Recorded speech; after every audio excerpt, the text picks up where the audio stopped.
گرامی قدر حاضرین و سامعین، رسول اکرم صلی اللہ تعالی علیہ وسلم نے ہمیں ایک بہت ہی خوبصورت اور پیارا معاشرہ عطا فرمایا ہے۔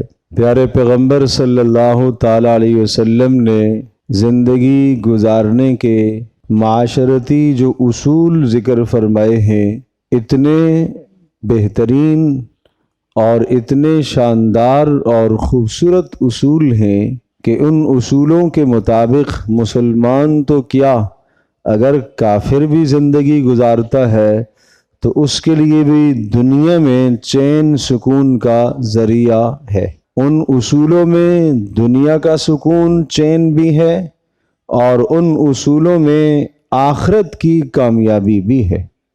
لیکن چونکہ کافر وہ اللہ پر، محمد رسول اللہ صلی اللہ تعالی علیہ وسلم پر ایمان نہیں رکھتا، اس وجہ سے ان اصولوں کو اگر اپناتا ہے دنیا کا فائدہ تو حاصل ہو جائے گا، لیکن آخرت کے فائدے سے ایمان نہ ہونے کی وجہ سے وہ محروم ہے۔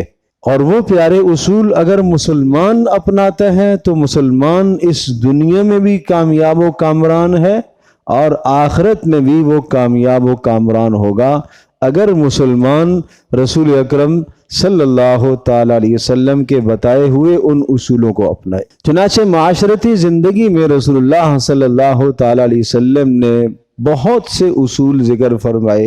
ایک مبارک حدیث میں آپ علیہ السلام نے فرمایا کہ حق المسلم علی المسلم 6 خصال، ایک مسلمان کے دوسرے مسلمان پر 6 حقوق ہیں، اور ان حقوق میں سے پیارے پیغمبر صلی اللہ تعالی علیہ وسلم نے پہلا حق یہ ذکر فرمایا، اذا لقیتہ فسلمہ، جب آپ اپنے مسلمان بھائی سے ملاقات کریں تو انہیں سلام کیا کرو۔ یہ سلام ایک مسلمان کا حق ہے، اور یہ روزانہ کتنی مرتبہ ہم اس حق کو درگزر نظر انداز کرتے۔ مرضی ہوئی تو سلام کر لیا، مرضی ہوئی تو سلام چھوڑ دیا۔ اس آدمی کے ساتھ مزاج نہیں ملتا، نہیں سلام کریں گے۔ فلاں آدمی کے ساتھ دوستی ہے، بڑی خوش دلی کے ساتھ، خندہ پیشانی کے ساتھ، اور بڑی گرم جوشی کے ساتھ، اور بڑے پرتپاک طریقے سے سلام کریں گے۔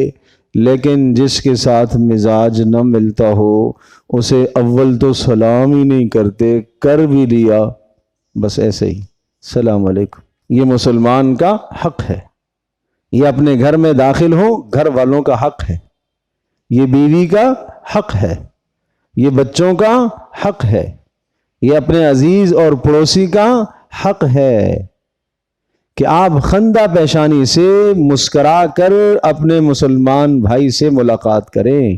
اس نیکی کو بھی رسول اللہ صلی اللہ علیہ وسلم نے بتلایا کہ تم کم تر اور حقیر نہ سمجھو کہ تم اپنے مسلمان بھائی سے خندہ پیشانی کے ساتھ، مسکراتے چہرے کے ساتھ ملو، اس نیکی کو بھی تم کم تر اور حقیر مت جانو۔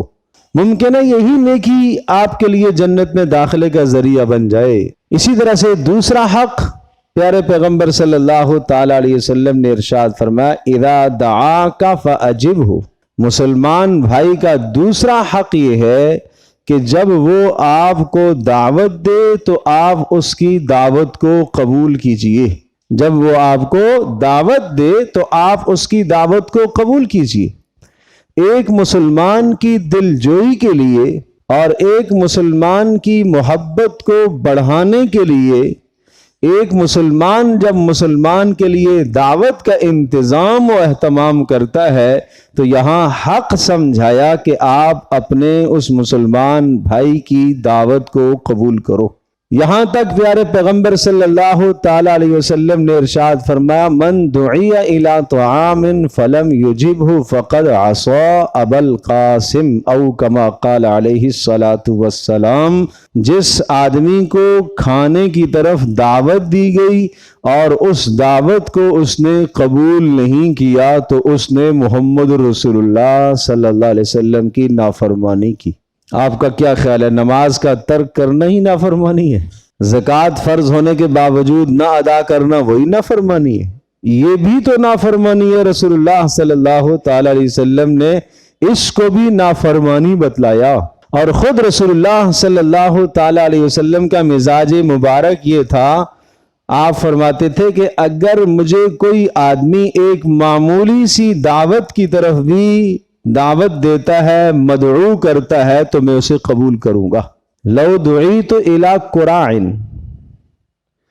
بکری کسی نے ذبح کی، بکری کا گوشت نہیں، بکری کا ایک پایا، 4 پیروں میں سے ایک پایا، اگر اس کی طرف بھی مجھے کسی نے دعوت دی تو میں قبول کرتا ہوں، اور اگر یہ بھی کسی نے مجھے ہدیہ دیا تو میں اس ہدیے کو بھی قبول کرتا ہوں۔ کہ رسول اکرم صلی اللہ تعالی علیہ وسلم نے جو ہمیں معاشرہ دیا وہ ایسا خوبصورت معاشرہ کہ ہر آدمی رسول اللہ صلی اللہ تعالی علیہ وسلم کے اس معاشرے کے مطابق زندگی گزار کر وہ ثواب حاصل کر سکتا ہے۔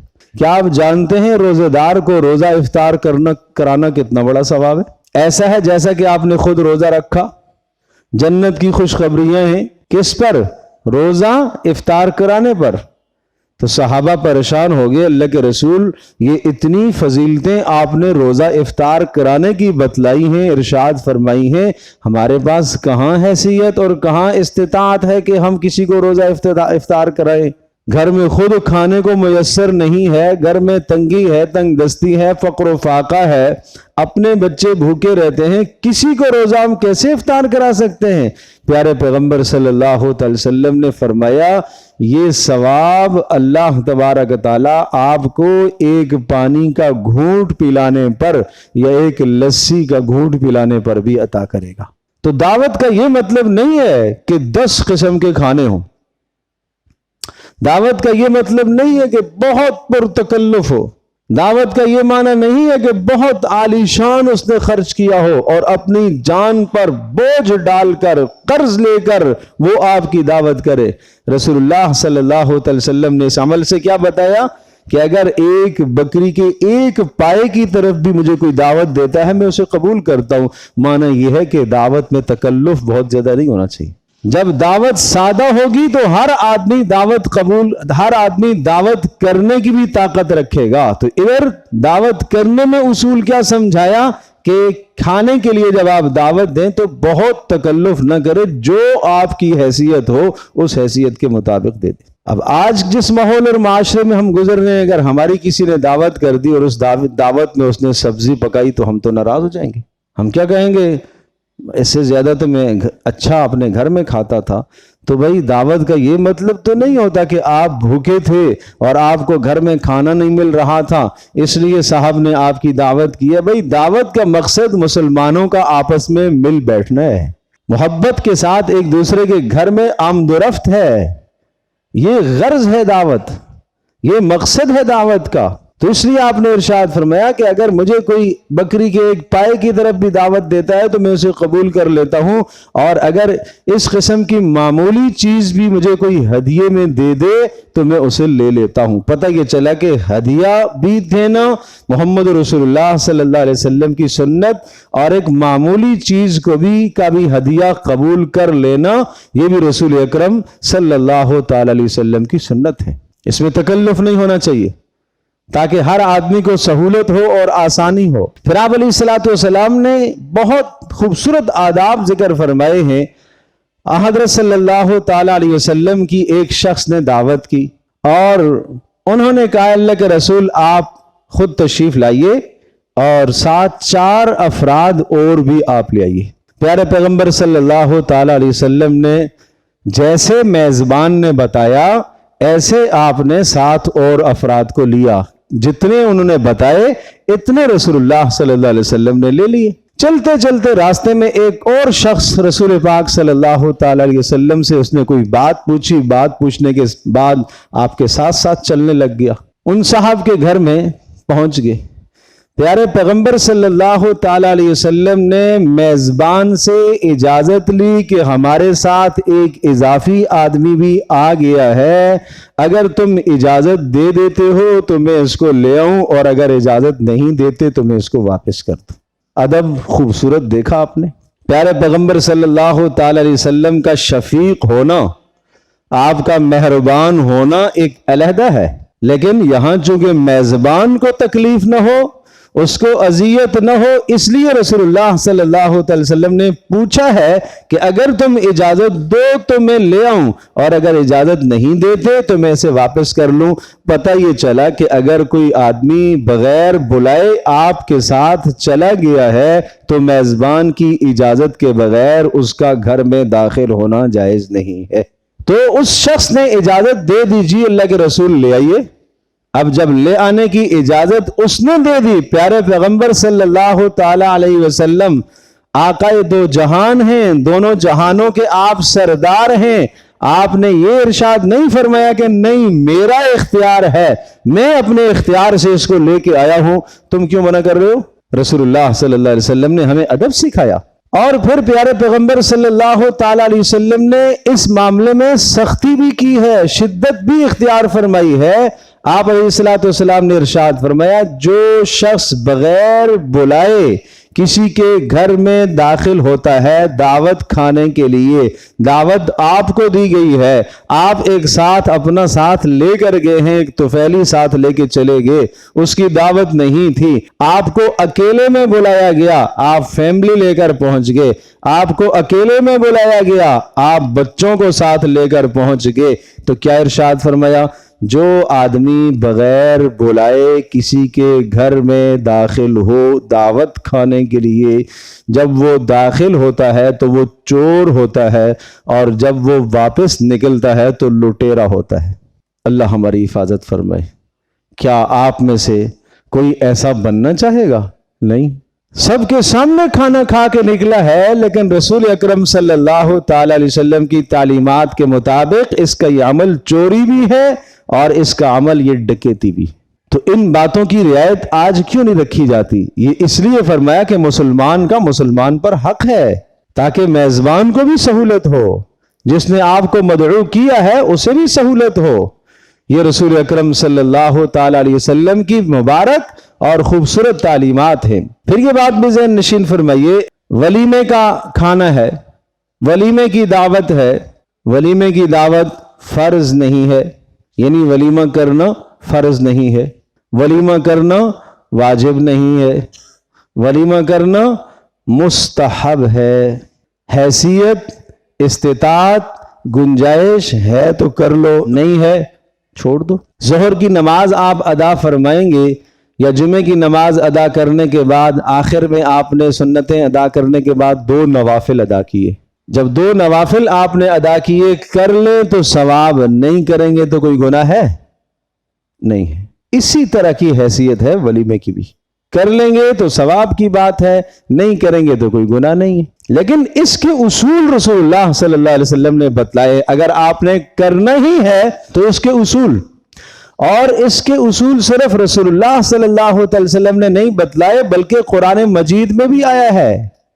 سورۃ الاحزاب میں یا ایھا الذین آمنوا لا تدخلوا بیوت النبی الا ان یؤذن لکم، پہلا اصول یہ سمجھایا کہ بغیر اجازت کے گھر میں مت داخل ہوا کرو، بغیر اجازت کے اس ولیمے کی دعوت میں مت آیا کرو.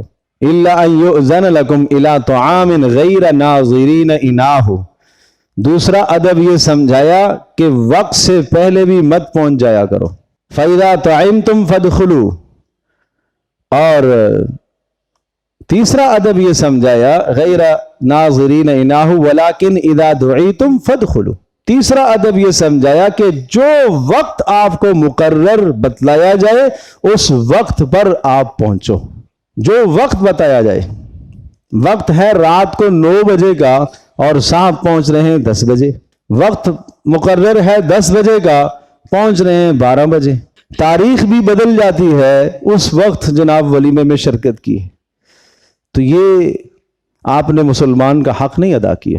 آپ نے رسم کو دیکھا، آپ نے رواج کو دیکھا کہ بھئی آج دیر سے آنے کا رواج ہے، پہلے چلا جاؤں گا تو لوگ کہیں گے بھوکا آدمی ہے، پتہ نہیں گانا کھانا نہیں ملتا. تو بھئی رسول اللہ صلی اللہ علیہ وسلم کی تعلیمات پر عمل کرنے کے لیے کوئی تمہیں جو مرضی ہے کہے، آپ رسول پاک صلی اللہ تعالی علیہ وسلم کی سنت پر عمل کیجیے۔ میزبانوں کو بھی چاہیے، مہمانوں کو بھی چاہیے ان آداب کی رعایت رکھیں۔ یعنی اتنی اہمیت کا حامل ہے یہ ادب دعوت کا کہ اللہ پاک نے قرآن مجید میں اس کو ذکر فرمایا، اور پھر فرمایا کہ جب تم کھانا کھا چکو تو منتشر ہو جاؤ، ہٹ جاؤ، فانتشروا ولا مستأنسین لحدیث، اب مسلسل وہاں بیٹھے رہنا، گپ لگاتے رہنا، اور جناب میزبان کو تکلیف ہو رہی ہے، وہ اپنے نظام کو، اپنے گھر کے معاملات کو سمیٹنا چاہتا ہے اور یہ صاحب اٹھنے کا نام نہیں لے رہے۔ یہ پیارے اصول اللہ نے قرآن مجید میں بیان فرمائے تاکہ تمہاری زندگی تنگ نہ ہو، تاکہ تمہارا معاشرہ خوبصورت ہو جائے، تاکہ تمہیں اپنے مسلمان بھائی سے اذیت نہ ہو، مسلمان کو آپ سے اذیت نہ ہو، تاکہ آپ کے گھر میں آپ نے دعوت کی تو تاکہ آپ کی اس دعوت کی وجہ سے اہل خانہ کو تکلیف نہ ہو، آپ کی خواتین کو پریشانی نہ ہو۔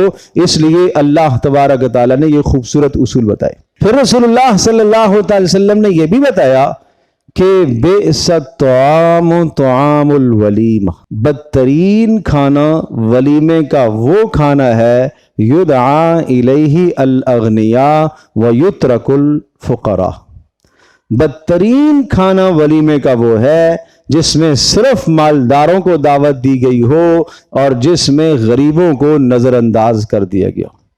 یہ اچھا کھانا نہیں ہے، بدترین کھانا ہے۔ اس لیے علماء نے لکھا ہے کہ یہ بدترین کھانا ہے، ایسے کھانے میں پھر آدمی شرکت سے اجتناب کر سکتا ہے، یہ عذر ہے کہ بدترین کھانا ہے کہ جس کھانے میں کسی فقیر کو، کسی مسکین کو، کسی حاجت مند کو دعوت نہیں دی گئی ہے، اس میں سب کے سب بڑے بڑے مالدار۔ یہ بئس الطعام اس کو کہا گیا ہے، اس کو برا کھانا کہا گیا ہے۔ اور پھر یہ بات بھی ذہن نشین فرمائیے کہ اگر کسی شخص نے دعوت کی ہے تو اس دعوت میں اگر آپ عذر کرنا چاہیں تو آپ عذر بھی کر سکتے ہیں، اس صورت میں کہ اگر وہ جگہ بہت دور ہے، جانے میں بہت مشقت ہے تو عذر کیا جا سکتا ہے۔ تکلیف ہے، آپ کو کوئی عذر پیش آ گیا ہے تو آپ اس جگہ پر عذر کر سکتے ہیں۔ دیکھو کتنی چھوٹی چھوٹی رسول اللہ صلی اللہ علیہ وسلم کی باتیں جو عام معمولی زندگی میں، لیکن یہ بات اگر میں یہ کہوں تو بالکل حق بجانب ہے۔ زندگی کا کوئی گوشہ ایسا نہیں ہے جہاں رسول اللہ صلی اللہ علیہ وسلم کی کوئی تعلیم موجود نہ ہو۔ دو آدمیوں نے دعوت آپ کو دے دی تو کس کی قبول کی جائے؟ اللہ کے نبی کی تعلیم یہاں پر ہے۔ بیک وقت دو آدمیوں نے دعوت دے دی تو جس کا گھر آپ کے گھر سے قریب ہے اس کی دعوت کو قبول کرو، یہ رسول اللہ صلی اللہ علیہ وسلم کی تعلیم۔ اور اسی طرح سے حضرت صلی اللہ تعالی علیہ وسلم نے جو صورتیں بتائی ہیں، اسی طرح سے اگر کسی کے یہاں جس شخص نے آپ کی دعوت کی ہے، اگر اس کی آمدنی ساری کی ساری حرام کی ہے یا اکثر آمدنی حرام کی ہے تو آپ نہ جائیں، عذر کر سکتے آپ۔ ایسی دعوت میں آپ عذر کر سکتے ہیں کہ جہاں ساری کی ساری آمدنی حرام کی ہے۔ اسی طرح سے اس قسم کی دعوت کے جہاں جا کر آپ کے دین کا نقصان ہوتا ہو تو وہاں آپ نہ جائیے۔ ایسی دعوت کے جہاں گناہوں کا ماحول ہو، نافرمانی کا ماحول ہو، موسیقی ہو، گانا ہو، ناچ ہو، ڈانس ہو، ایسی دعوت میں جانا جائز نہیں ہے آپ کے لیے۔ جہاں بے حجاب ہو، بے پردگی ہو، عورتوں اور مردوں کا مخلوط نظام ہو، ایسی جگہ پر ایسی دعوت میں شرکت نہیں کرنی ہے۔ یہاں آپ یہ حدیث بیان کریں گے کہ جناب دعوت قبول کرنی چاہیے، لوگوں کو ہمیں دنیا کے ساتھ مل کر چلنا چاہیے، دنیا کے ساتھ لگ کر چلنا چاہیے۔ بھائی دنیا کے ساتھ مل کر چلیں، جس طرح سے مرضی ہے چلیں، لیکن اپنا دین بچائیں، پہلے اپنا ایمان بچائیں۔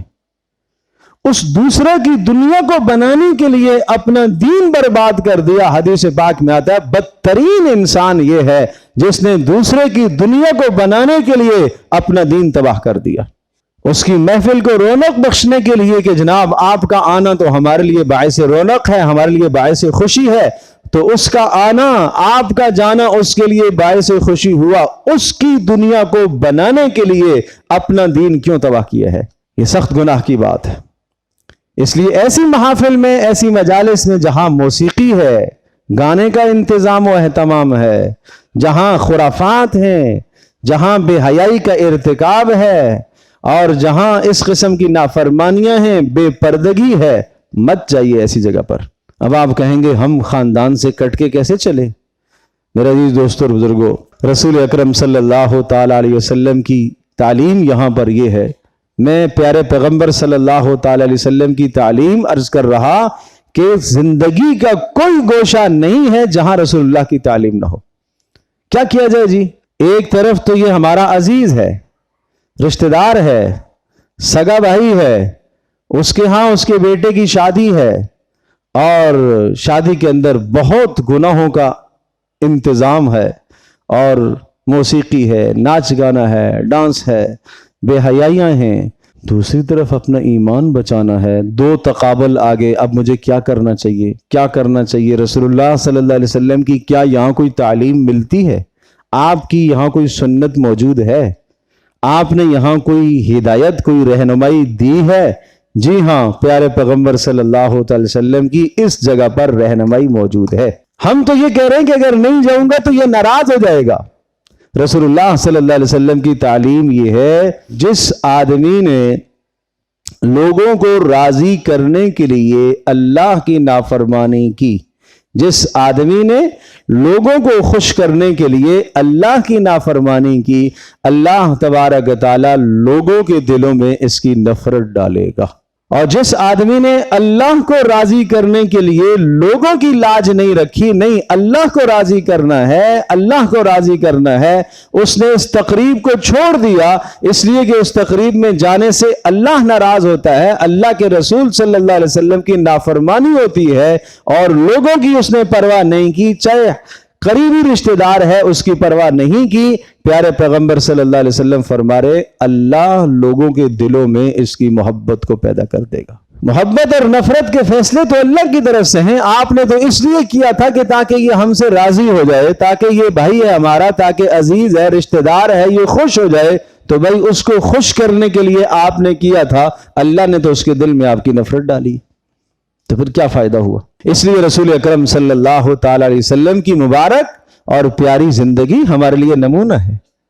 حضرت صلی اللہ تعالی علیہ وسلم کی زندگی ہمارے لیے بہترین مثال ہے، اس سے خوبصورت زندگی کوئی اچھی نہیں ہے۔ رسول پاک صلی اللہ تعالی علیہ وسلم مجھ سے، آپ سے، ہم سب سے کروڑوں درجے زیادہ اپنے بھائیوں مسلمانوں کے ساتھ ہمدردی کیا کرتے تھے، لیکن کسی نافرمانی کی جگہ پر آپ نے شمولیت کی اجازت نہیں دی، گناہ کی جگہ پر آپ نے شامل ہونے کی اجازت نہیں دی۔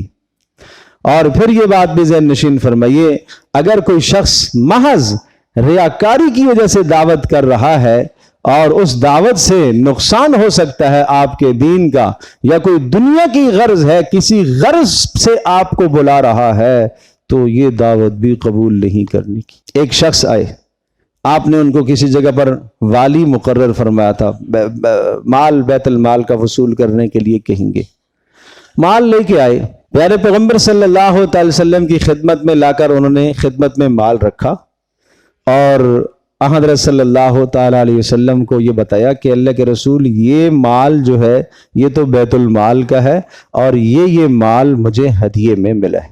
تو رسول اللہ صلی اللہ تعالی علیہ وسلم نے خطبہ ارشاد فرمایا، آپ نے ارشاد فرمایا، لوگ یوں کہتے ہیں کہ ہم فلاں فلاں جگہ پر گئے اور وہاں سے واپسی ہوئی تو یہ مال بیت المال کا ہے اور یہ مال ہمیں لوگوں نے ہدیہ دیا ہے۔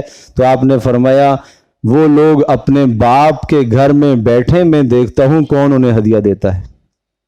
اس میں رشوت کا شائبہ ہے، اس میں دین کی بربادی کا شائبہ ہے کہ آپ اس منصب پر جب قائم ہوئے ہو، اس منصب پر آپ فائز ہو، تو کسی نے جو آپ کو ہدیہ دیا ہے اس لیے ہدیہ دیا ہے کہ بیت المال کا مال وصول کرنے میں ہم سے یہ نرمی کرے۔ تو آج بھی بہت سارے مواقع ایسے ہوتے ہیں جس میں ہم مٹھائی کا نام، ارے جی کوئی مٹھائی، یہ مٹھائی نہیں ہے، یہ رشوت ہے۔ اس دینے والے کے دل میں بھی اور خیال میں بھی یہ بات ہے، اور لینے والے کے خیال میں بھی یہ طمع ہے، وہ آدمی اس منصب پر فائز ہے، وہ متعین ہے سرکار کی جانب سے، اس کام کرنے پر وہ متعین اور وہ مقرر ہے، پھر بھی وہ مٹھائی کا مطالبہ کرتا ہے، وہ مٹھائی کا لیتا ہے، وہ ڈبہ لے مٹھائی کا، یا اس پر وہ قیمت لے اور وہ پیسے لے، وہ رشوت ہے۔ دینے والا بھی گناہگار ہے، لینے والا بھی گناہگار ہے۔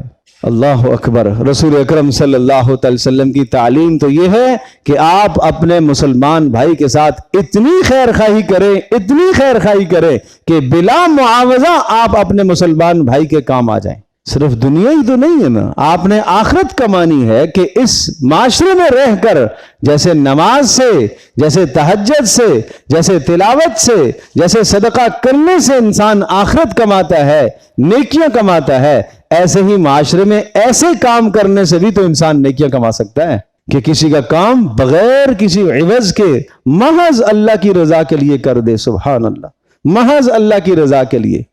آج کل نمود و نمائش اور شہرت اور ناموری مطلوب ہوتی ہے، تو ایسی قسم کی مجالس میں جانا بھی جائز نہیں ہے، ایسی قسم کی مجالس میں شرکت بھی جائز نہیں ہے، ایسی دعوتوں میں شرکت بھی جائز نہیں۔ تو عرض یہ کر رہا تھا کہ رسول اکرم صلی اللہ تعالی علیہ وسلم نے ایک مسلمان کے دوسرے مسلمان پر 6 حق ذکر فرمائے ہیں۔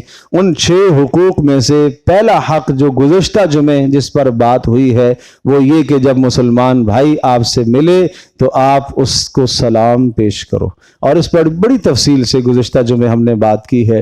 اور آج کی نشست کا جو مضمون تھا وہ یہ کہ جب مسلمان بھائی آپ کو دعوت دے تو اس کی دعوت کو قبول کرو۔ دعوت کو قبول کرنا یہ مسلمان کا حق ہے، اور اگر دعوت کو قبول کرنے میں کوئی عذر مانع نہیں ہے تو پھر قبول کرنا ضروری ہے۔ اگر آپ نہیں کریں گے تو آپ گناہگار ہوں گے۔